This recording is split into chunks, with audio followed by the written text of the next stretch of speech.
Today I will be talking about Japan. The area I have chosen is democracy and militarism, rise of political parties, failure of democracy, rise of militarism, and I will be speaking a bit about the Second Sino-Japanese War. From 1890s through the 1920s, a hybrid politics of imperial democracy emerged in Japan. The political order was anchored by a modernized imperial institution which looked like the British model. But with the beginning of 1929 till 1932 and for much forward, a combination of shocks took place. There was depression, intense conflict, rise of militarism, assassination of prime ministers and capitalist leaders. And the total political situation of Japan became stagnant during this period. By the end of 1930s, political parties, business association, labor unions, tenant unions were replaced by a series of state-controlled mass bodies intended to mobilize a holy war against China. In October 1929, the New York stock market clashed. And during this time of global crisis, there was total crisis in the Japanese political order. This world depression was coincided in a destructive fashion with the recent initiative in the Japanese financial policy. The Mengistu government under Prime Minister Hamaguchi had come to power in 1929 and it wanted to implement two policies in order to recover the stagnant political and economic condition of Japan. Firstly, the domestic prices would be forced down and exports would be encouraged by controlling the money supply. And secondly, international trade and investment would be stabilized by returning to a fixed rate of exchange. So we see that during this time, there was a total chaos in the total economy of Japan. The Zaibatsu banks, they behaved in a very peculiar way, which was economically smart, but politically it was damaging the total situation. On the other hand, it is seen that the industrial output went down. There was a total loss in the total industrial sector. Another thing we see during this time that shopkeepers, retail trade, wholesale trade, everything went down. So economic condition was in a stagnant stage during the discussed period. Another thing we see that agricultural production also went down during this time. Especially rice and barley, production of rice and barley fell up to 43%. On the other hand, small scale business during this time also became stagnant. And because the purchasing power of the people were no longer there, the total business condition of Japan came to a standstill. On the other hand, we see that there were labor problems, labor disputes in the industry, in the factories, because people were losing their jobs and they did not have the power to purchase things. So there was a total chaos in the Japanese economy resulting from the economic depression worldwide. On the other hand, we see from 26 to 30, during this period, small-scale manufacturing business also came to a standstill. So the economic condition further deteriorated during this time and people were disgusted with the ineffective political system of Japan, and both the political parties, the party in power, the Mengistu, and the opposition party Seiyaku, both the parties were unable to control this rampant political disorder of Japan. And it seems that imperial middle class federated alliance, they were speaking that the government was trying to destroy the whole situation and the government was betraying the common people. They were saying. Because the total condition of Japan deteriorated further.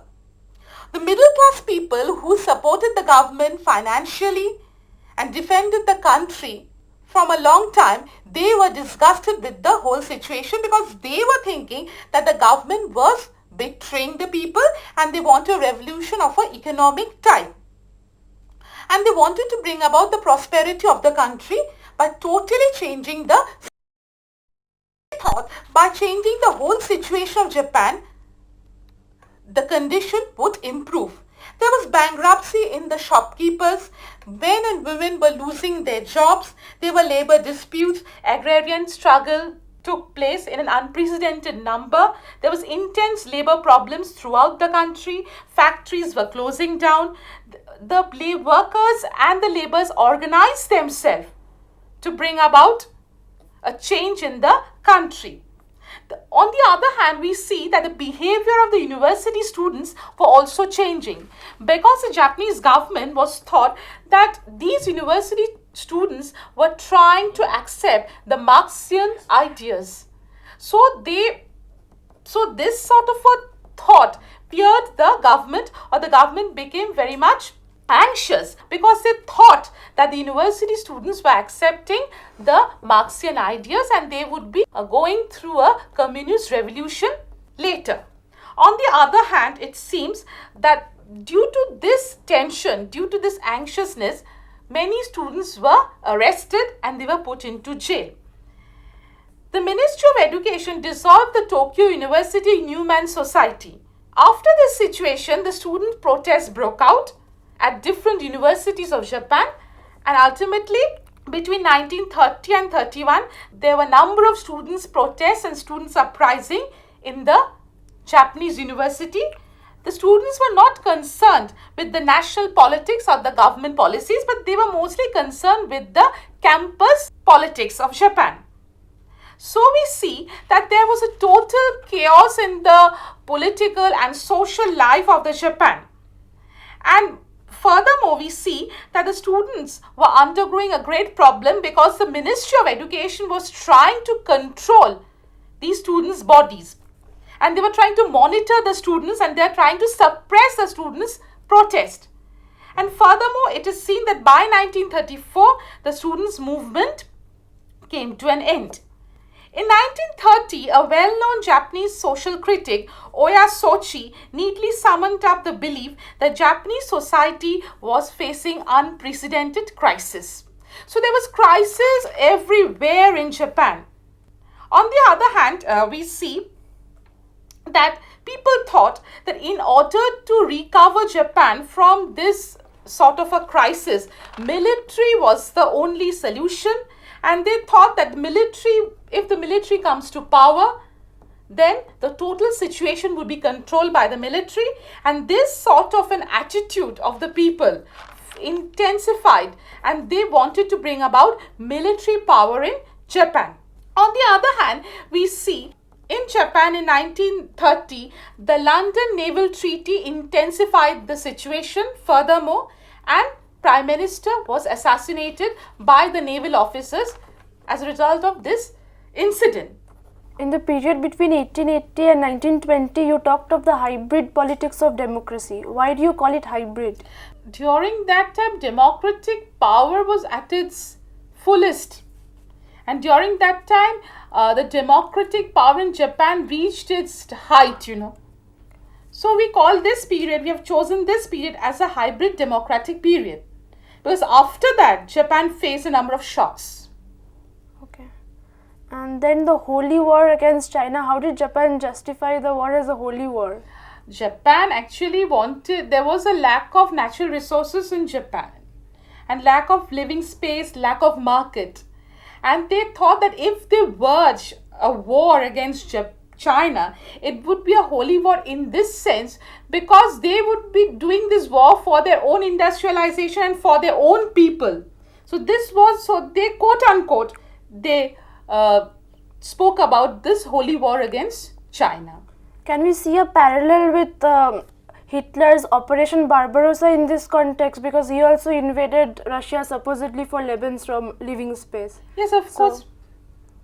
We can compare this with Hitler, this situation with Hitler. Of course we can, because actually Japan wanted space for her people. Because if you see the Japanese map, there is no space, there is no market, there is no raw material for Japan's industrialization. And they thought this as a holy war because they didn't find any guilt. There was no sense of guilt in this sort of a war with China. Ma'am, we were talking about the stagnancy of economy in Japan during this period. So, how far was the this economic crisis dependent on the global crisis, the Great Depression, and how far was it an internal crisis of Japan? It was mostly internal crisis of Japan, but because the global situation, because the New York stock market had clashed, and because the total global situation was very intense, so this intense global situation affected the internal market and the internal economy of Japan. Though it was something very internal, but still the global crisis had an overall effect on the Japanese economy. You talked about the student movements in Japanese universities in this period. In the early 1930s, even in China, student movements were going on. So, what the Japanese student movements influenced by the Chinese student movements?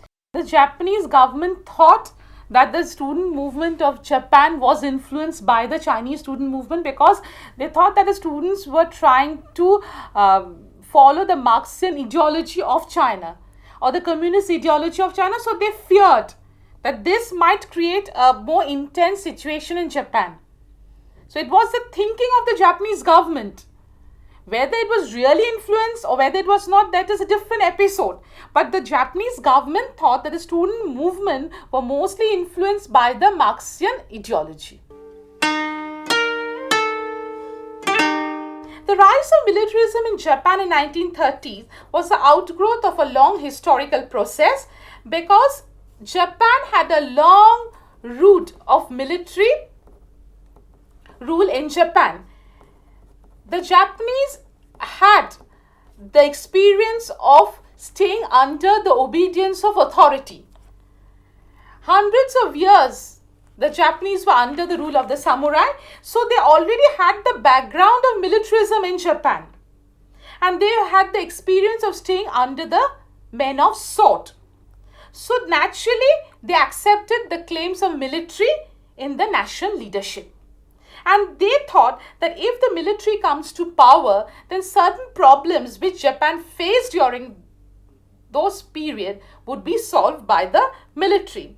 On the other hand, the Japanese were further threatened by foreign threats. So in order to reduce these foreign threats, they thought that military was the only solution.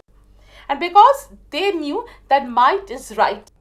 As such, the Meiji leaders were mostly ex-samurai who learned the necessity of a strong military force. In time, they carried out important military reforms and created that the military should be made stronger, equal to that of the Germans. Inevitably, the military service influenced the common men of Japan and they wanted to come under the military rule. There were some institutional loopholes also which helped to influence the militarism in Japan. The Meiji Constitution of 1889 gave an autonomy to the armed service. It stated that the military had the right to have direct access to the government. On the other whole, there was a second loophole. The 1900 decree said that the ex-generals should come to the power and they should be the Ministry of Army and Navy. So naturally the military was gradually gaining ground. They were gradually becoming very powerful in Japan. Furthermore, the overseas expansions which was necessary in Japan at that time also led to the rise of militarism. First of all, there was lack of raw material in Japan. There was lack of living space in Japan. So in order to further these, overseas expansion was very necessary and Japan had chosen China and Korea in order to expand its territory. And furthermore, it is seen that during this period, the Manchurian crisis or the Manchurian expedition of 1931 had further emphasized the rise of militarism in Japan. Because after the Manchurian crisis, the power prestige and status of Japan had increased, especially the powers of military has increased to a great deal. After the Manchurian crisis, there was a total change in the Japanese scenario. The economic and social life of Japan improved, export improved, industrialization improved. There was a total improvement in the Japanese society and economy after the Manchurian crisis. So we see that the Manchurian crisis was an important juncture in which we see how the Japanese militaries intensified the situation and how the Japanese military had helped Japan to increase its power and prestige in the world scenario or in the world politics. On the other hand, after the Manchurian crisis, there was a nationwide improvement in Japan. Industrialization, business, banking service improved. Small scale business, retail business, wholesale business improved. Japan had further space for expansion. Japan had lots of raw material for her industries. Further, we see after the Manchurian crisis, the political situation of Japan has also improved to a lot. There was a new system known as the Election Purification Campaign. In this election purification campaign, the whole election system was monitored by the government. On the other hand, there was another trend we see after 1930, that single party rule in Japan. And during this time, the ruling party Minsesto, the opposition party Seiko, they could not improve their status. During this time, a party known as the Social Mass Party of the lower class people gradually improved, and they tried to control the whole situation. On the other hand, we see that the military, through a coup d'etat, wanted to overthrow the civilian government. But ultimately, the civilian government accepted the demands of the military in order to stop an internal conflict in the country.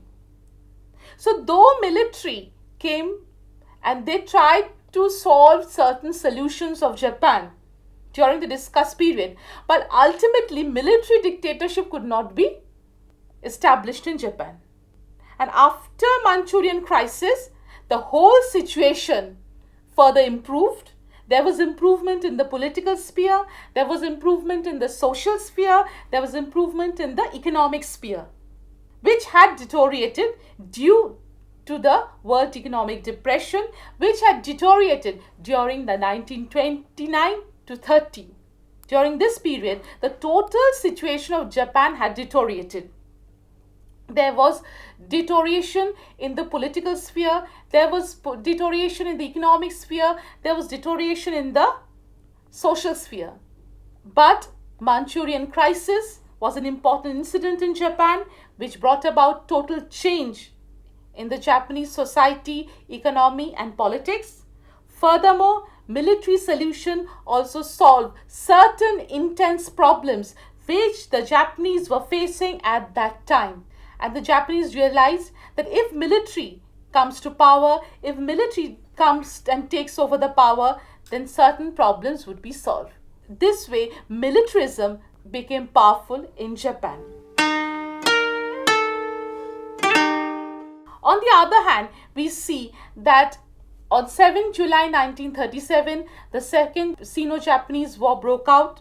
After the Second Sino-Japanese War, it seems the power and prestige also increased, and after that the military could not control the whole of Japan because military dictatorship was not totally accepted in Japan. Then the rise of military rule, was it mainly dependent on the long tradition of militarism in Japan, or more on the global collapse of democracy that we witnessed in 1930s that led to the rise of Hitler, Mussolini, Stalin and so many dictators? But Japan already had a long tradition. Japan had a historical root. The rise of militarism can be traced back to its historical root, because for 100 years the Japanese were under the rule of the swordmen or the samurai. So already they had a mindset of staying under authority. So when they saw a crisis in the political, social and economic sphere, they thought that the military would be the only solution, because already they had a background of military rule or the samurai rule. So was the immediate situation more important or the long tradition? No, the immediate situation was important, but still they had a long tradition also. The immediate situation demanded military rule, but to accept military rule, they had the background or the mindset was already prepared in Japan. So when you are talking about the failure of democracy in Japan, we can almost draw a parallel with the collapse of the Weimar Republic and then the failure of democracy in Japan. Then why is it that Japan never witnessed the rise of a single dictator, and why is it that Hitler was born like there was a lack of leadership in Japan.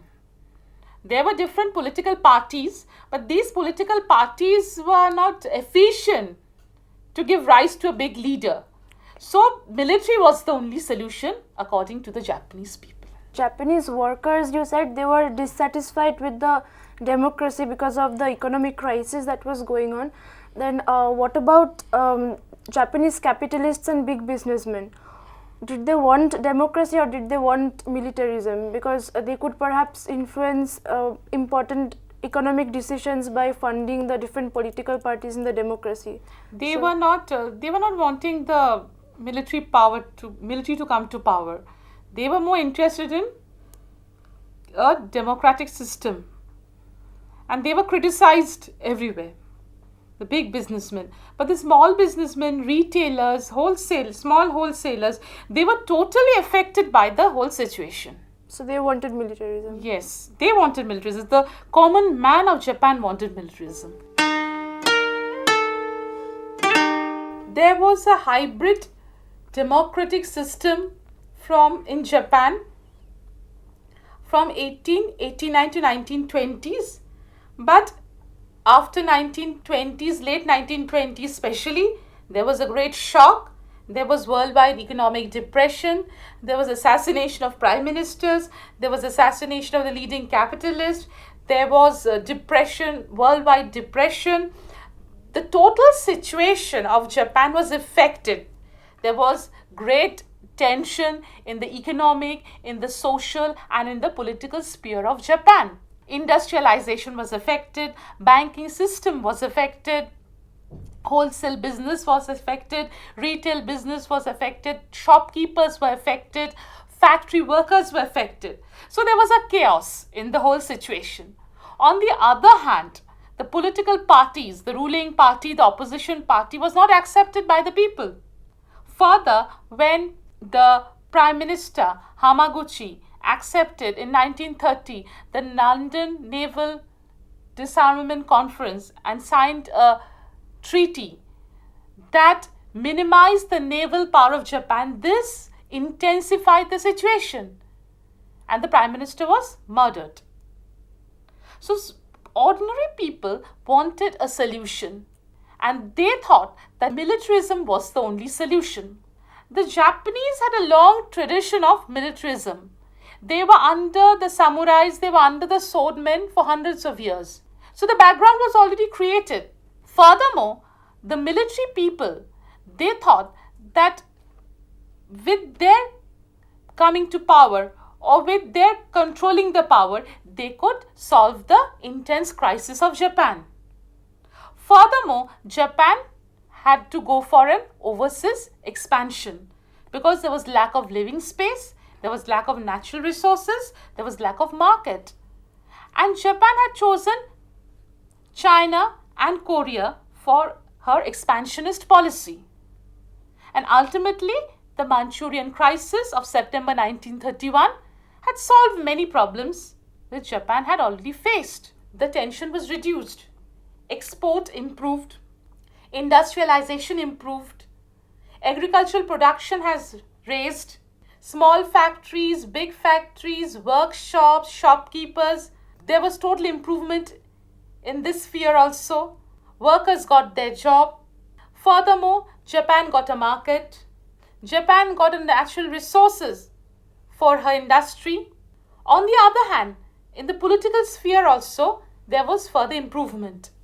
There was the election purification campaign, in which the election purification movement was monitored by the government and the police. On the other hand, there was the rise of a new party known as the Social Mass Party of the lower class people, which satisfied the demands of the people, and people supported this Social Mass Party. On the other hand, the military, through a coup d'etat, wanted to overthrow the civilian government, but the civilian government accepted the demands of the military in order to stop an internal conflict. And ultimately, the military could not do away with the civilian government, because the military itself was a monolithic structure and they had some internal problems. And ultimately, the military dictatorship was not established in Japan.